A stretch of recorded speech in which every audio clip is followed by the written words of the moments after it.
नमस्कार, आप सभी का स्वागत है एनडी न्यूज में। मैं हूं संजय सिंह चौहान। नगर पालिका चुनाव की सरगर्मियां जोरों पर है और अब हम आपको नगर पालिका के अलग अलग क्षेत्रों में ले चलेंगे। दादरी, दनकौर और खोड़ा की भी नगर पालिका की क्या चुनावी हलचल है, उस पर तमाम बातचीत करेंगे। इस बातचीत में हम कैंडिडेट को भी साथ में लेंगे, दावेदारों को भी साथ में लेंगे और साथ ही जनता जनार्दन की भी मत जानने की कोशिश करेंगे कि आखिर जनता क्या बदलाव चाहती है, किस तरीके का प्रत्याशी चाहती है और प्रत्याशियों के क्या सपने हैं कि हम जनता जनार्दन के लिए क्या काम करेंगे। इसी को लेकर आज हम खोड़ा नगर पालिका में मौजूद हैं। वो खोड़ा नगर पालिका जिसमें तकरीबन 10 से 12 लाख लोग रहते हैं और इस वर्ष जो मतदान करेंगे वो तकरीबन 1,75,000 के आसपास वोटर हैं जो खोड़ा नगर पालिका के लिए मतदान करेंगे।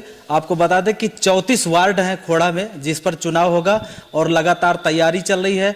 अगर भारतीय जनता पार्टी के लिस्ट की बात करें तो अभी घूमने पे ये पता चला कि तकरीबन यहाँ पर 3 दर्जन प्रत्याशी हैं जो टिकट की लाइन में लगे हैं। अब पार्टी किसे अपना कैंडिडेट बनाएगी ये समय बताएगा। फिलहाल हम मौजूद हैं एक युवा नेता के साथ में जो पिछली बार भी तैयारी में थे और इस बार भी तैयारी में हैं। लंबे अरसे से राजनीतिक बैकग्राउंड है इनके पिताजी का। सुमित यादव जी हमारे साथ में मौजूद हैं, युवा नेता हैं, काफी चहेते हैं यहाँ पर युवाओं के लिए और इस बार प्रत्याशी हैं, तैयारी कर रहे हैं, चुनाव की तैयारी कर रहे हैं खोड़ा नगर पालिका से। सबसे पहले तो आपका बहुत बहुत स्वागत। बहुत बहुत धन्यवाद आपके चैनल का, एएनडी न्यूज़ का, और आपका भी संजय भाई।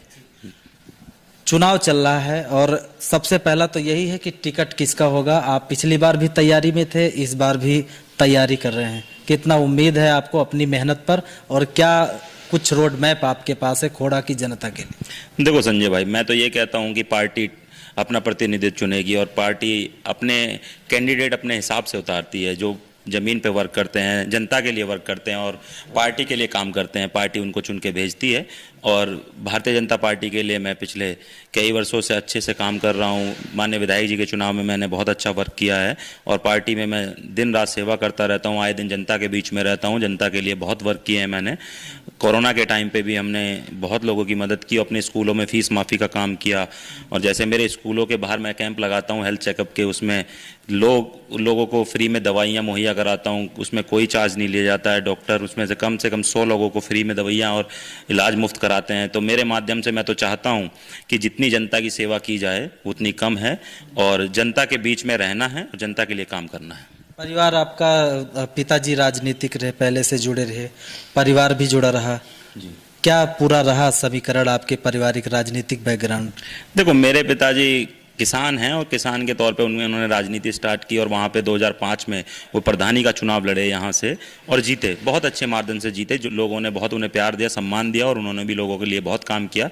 वो अपनी प्रधानी में उन्होंने यहाँ पे 600 गलियों में लगभग नाली खड़ंजे बनवाए थे, 250 हैंडपम्प लगवाए थे, एक पानी की टंकी भी बनवाई थी 2007 में और उसमें पानी लोगों को सुविधा मुहैया कराई थी उस टाइम पे भी उन्होंने।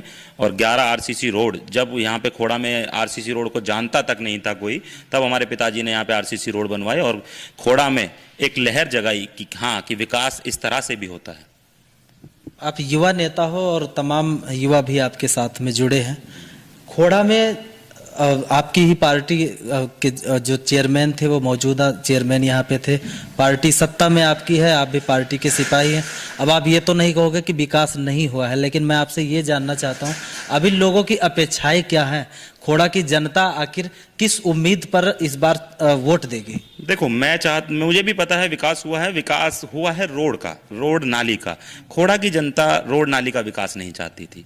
रोड नाली तो सभी लोगों ने बनाई, जहाँ पे 30 साल से खोड़ा कॉलोनी बसी हुई है, इसमें जो भी नेता बने सबने रोड नालियों का काम किया है। मगर इस बार बीजेपी गवर्नमेंट में नाली खड़ंजे बहुत अच्छे से बने हैं। माननीय विधायक जी ने भी इसमें बहुत मदद की है, हमारे सांसद जी ने भी इसमें बहुत मदद की है।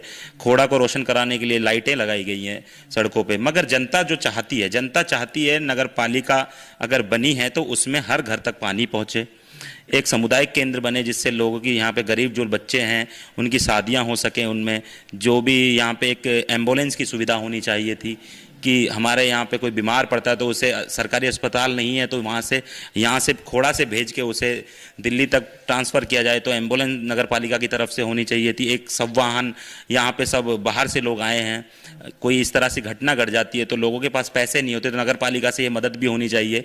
तो इस तरह की जो मूलभूत सुविधाएं हैं वो यहाँ पे नगर पालिका में नहीं की गई हैं। मेरा मायने में यहाँ पे ना तो स्कूल पे कोई वर्क किया गया है, ना पानी पे कोई वर्क किया गया है, मकानों की संख्या का भी जो काम था वो पेंडिंग पड़ गया है, ना ही वो उसकी पहचान मिल पड़ी है, लोगों को अपने मकान संख्या की पहचान भी नहीं मिली है। तो मैं चाहता हूँ, जनता खाली नाली खड़ंजे नहीं चाहती थी, तो नगर पालिका में जो मूलभूत सुविधा थी, पानी, हॉस्पिटल और तुम्हारे मकान संख्या और स्कूल, इस तरह की सुविधा जनता इस बार चाहती है। तो जनता अपना प्रतिनिधि इस बार चुनेगी और हम तो कहेंगे अच्छा चुनेगी। कवर किया था तो लोगों की जो अपेक्षाएं थी पेयजल पे सबसे ज्यादा यहाँ की जनता बोलती थी, और इस बार भी जब अब हम घूम रहे हैं तो पेयजल की ही समस्या आ रही है। और खास बात यह है कि जो गलियां हैं उन गलियों में जो बोरिंग करवाई गई तो रास्ते कम बचे, क्योंकि गलियों में बोरिंग हो गई, अब गाड़ियां नहीं आ जा सकती। इस समस्या से किस तरीके से निजात मिल सकती है? क्या कुछ आपके मन में तैयार है ऐसा कि अगर मौका मिलता है तो इन सारी समस्याओं से खोड़ा की जनता को मुक्ति मिलेगी? नहीं नहीं, बिल्कुल, हम अगर हमें जनता मौका देगी और चुन के भेजेगी तो हम जनता की पहले सुनवाई करेंगे और जनता की मूलभूत सुविधाओं पे काम करेंगे। जनता चाहेगी कि हमारा इस तरह से विकास होना चाहिए। हम कहते हैं कि जो भी वर्क हो, जनता से पहले तो हम लालच में ले लेते हैं वोट, और फिर जनता की सुनने की टाइम आती है तो हम जनता को जवाब में देते हैं सिर्फ बहाना कि आज कराएंगे, कल कराएंगे। इस तरह से अब बहकाने में जनता नहीं आएगी। इस बार जो भी होगा विकास कार्य जनता से हित में होगा और जनता से पूछ के होगा। चुनाव जो हो रहा है, पार्टी का जो भी उम्मीदवार हो अलग है, लेकिन क्या व्यक्तिगत पहचान भी चलने वाली है या पार्टी का एजेंडा खोड़ा में चलेगा? देखो, पार्टी का एजेंडा सबसे ऊपर है। पार्टी इस टाइम आपको भी पता है, मोदी जी के नेतृत्व में, योगी जी के नेतृत्व में सरकार बहुत अच्छा काम कर रही है, तो पार्टी सब प्रिय है और पार्टी बहुत मजबूती से यहाँ इस बार चुनाव जीतेगी। बड़ी लंबी कतार है टिकट मांगने वालों की, तो आप किसके पीछे खड़े हैं या आगे सबसे खड़े हैं? कहाँ पे खड़े हैं? सुमित यादव की कहाँ पे लाइन लगी है? सुमित यादव जनता के दरबार में खड़ा है। सुमित यादव जनता का प्रतिनिधि है और जनता के दरबार में खड़ा है। जनता जो फैसला करेगी मैं उसको सर्वोपरि रखूंगा। जनता चाहेगी तो मुझे टिकट मिलेगा, जनता का प्यार होगा। आप जैसे भाई ये सर्वे कर रहे हैं, अगर जनता की पुकार होगी तो सुमित को जरूर टिकट मिलेगा और सुमित इस पे खरा उतरेगा। दोस्तों, मैंने आपको पहले भी बताया तकरीबन 3 दर्जन प्रत्याशी अभी तो उम्मीदवार कह सकते हैं जो टिकट की दावेदारी कर रहे हैं। 3 दर्जन ऐसे दावेदार हैं जो भारतीय जनता पार्टी से खोड़ा नगर पालिका में चुनाव लड़ने की टिकट मांग रहे हैं। यानी अगर आप आसपास की बात करेंगे तो दनकौर, दादरी वो भी पीछे रह जाता है खोड़ा के आगे, क्योंकि खोड़ा में दावेदार टिकट के लिए बीजेपी से इतने हैं। अब पार्टी का मन है किसको अपना उम्मीदवार बनाएगी। समय भी कम बचा है, अभी भी सीट आरक्षित नहीं हुई है क्योंकि चुनाव चल रहा है, उसका भी समय धीरे धीरे आ रहा है। अंतिम सवाल यही है कि शिक्षा क्षेत्र से भी आप जुड़े हैं और बखूबी आपको अनुभव भी है। आपने शिक्षा की, विद्यालय की बात की है, क्या कुछ मन में है कि खोड़ा में जो तमाम लोग हैं, प्रवासी लोग हैं, जो बाहर से आए लोग हैं, तमाम ऐसे मजदूर वर्ग के लोग हैं जिनके बच्चों को पढ़ाने में बड़ी मशक्कत करनी पड़ती है क्योंकि उनकी आय ही इतनी नहीं है, किस तरीके से मैनेज करेंगे सारी व्यवस्था अगर आपको मौका मिलता है? देखो, मैं शिक्षा के ऊपर बहुत बड़ा वर्क करना चाहता हूँ खोड़ा में, शिक्षा और दवाई। मैं ये चाहता हूँ कि जितने भी सरकारी स्कूल हमारे खोड़ा में, 4 सरकारी स्कूल है, ज़मीन पर्याप्त है, बस कमी है तो बिल्डिंग की। स्टाफ की कोई कमी नहीं है, बिल्डिंग की कमी है।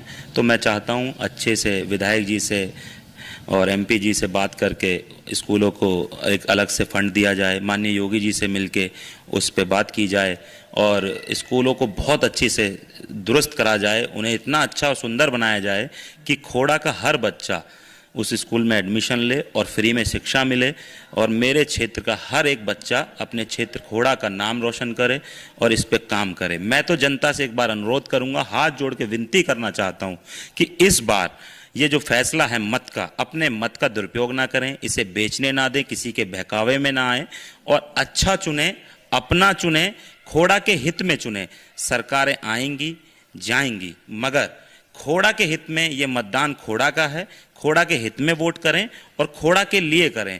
अपना प्रतिनिधि चुनें किसी जातिवाद पे ना जाएं, किसी भी पैसे के लालच में ना जाएं। ये मत एक ताकत है, इस ताकत को पहचानें, इस पे बहुत अच्छा फैसला लें। मेरी तो माताएं बहनों से भी विनती है कि इस बार खोड़ा का जो प्रतिनिधि आप चुने उसे अपना चुने कि आपको 5 साल में कोई पछतावा ना हो और खोड़ा के हित में जो काम कर सके। मैं तो चाहता हूं कि इस बार खोड़ा बहुत अच्छा फैसला करेगा और खोड़ा की जनता जो फैसला करेगी इस बार बहुत अलग करेगी और अच्छा करेगी।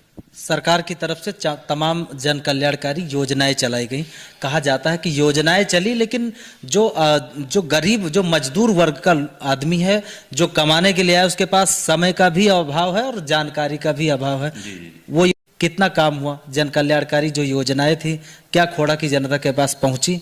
कितना % काम हो चुका है इस पर? देखो, इस पे तो हमारे जो इस टाइम चेयरमैन साहब हैं वो ही बता पाएंगे कि उन्होंने कितना काम, सरकारी लाभ, योजनाएं कितनी जनता तक पहुंचाई। मगर मैं ये वादा करता हूं आपसे, अगर जनता ने मुझे मौका दिया तो मैं हर प्रत्येक माह में एक मीटिंग लिया करूंगा। उसमें सभी वार्ड सदस्यों को बुलाया करूंगा और उनसे बोला करूंगा कि आपके क्षेत्र में कितने वृद्धा हैं, कितने और अपंग लोग हैं, कितने लोगों की मूलभूत सुविधाओं में उसमें शिकायतें हैं। तो उसमें एक मीटिंग जनता दरबार के तौर पे लगाई जाएगी, उसमें को लेके उसमें काम किया जाएगा और उस पे वर्क करके उसे अच्छी रिपोर्ट तैयार करा के लोगों का काम किया जाएगा।